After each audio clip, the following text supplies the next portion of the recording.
Maging ang retired boxing champion na si Oscar De La Hoya ay nahihirapan kung sino kina Floyd Mayweather Jr. at Manny Pacquiao ang mananalo sa kanilang paghaharap.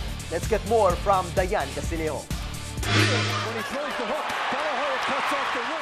Talo via split decision si Oscar De La Hoya kay Floyd Mayweather noong 2007.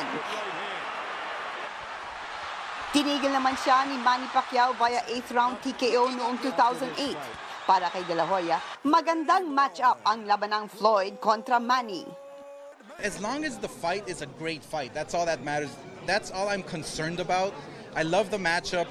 I love the styles. I mean, the only fighter who's gonna make the fight happen is Pacquiao. Tingin ni Oscar, maraming senaryo ang pwedeng maglaro sa bakbakan.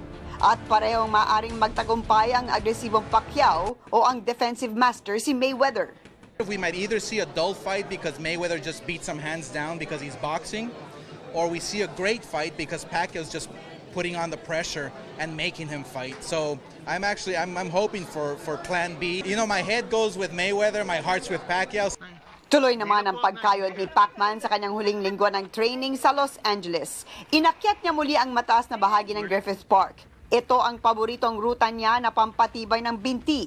14 na taon nang tinatakbo ni Manny ang lugar na ito. At dahil nakukuha niya sa mas mabilis na time, alam niyang malakas ang kanyang stamina. Nafe-feel niya pati ang gaan at bilis ng kanyang paa. I can see that na yung mga fans tense na sila, ganyan silang sila ang ninenervyos. Relax lang, ako naman lalaban eh. Pray lang sila, oh. Super ganda rin daw ang naging training ni Pacquiao at Roach sa hapon. 10 rounds sila sa mitts. Humingi pa sana ng dalawa si Manny pero pinigil na ng coach. Nag-peak na daw si Pacquiao. Okay na ang speed, power at timing, kaya't maintain na lang ang kailangan. May 4 na sparring session pa sila bago pumunta ng Las Vegas. The fight's getting close. We don't need the wear and tear. You ready to fight? You're in good shape. 100%.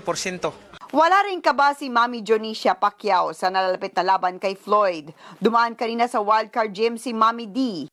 Hiningi ko sa Diyos nga, sa kaarawan ko ibigay niya sa aking regalo ang panalo ng anak ko. Unified welterweight belt ang paglalabanan ni Mayweather at Pacquiao. Dayan Castillejo, ABS-CBN News, Los Angeles, California. Sa likod ng bawat suntok ni Pacman ay ang buong puwersa ng bayan. Suportahan natin siya. Sumapak para kay Pacman! Lahat tayo kasama sa isang bayan para kay Pacman!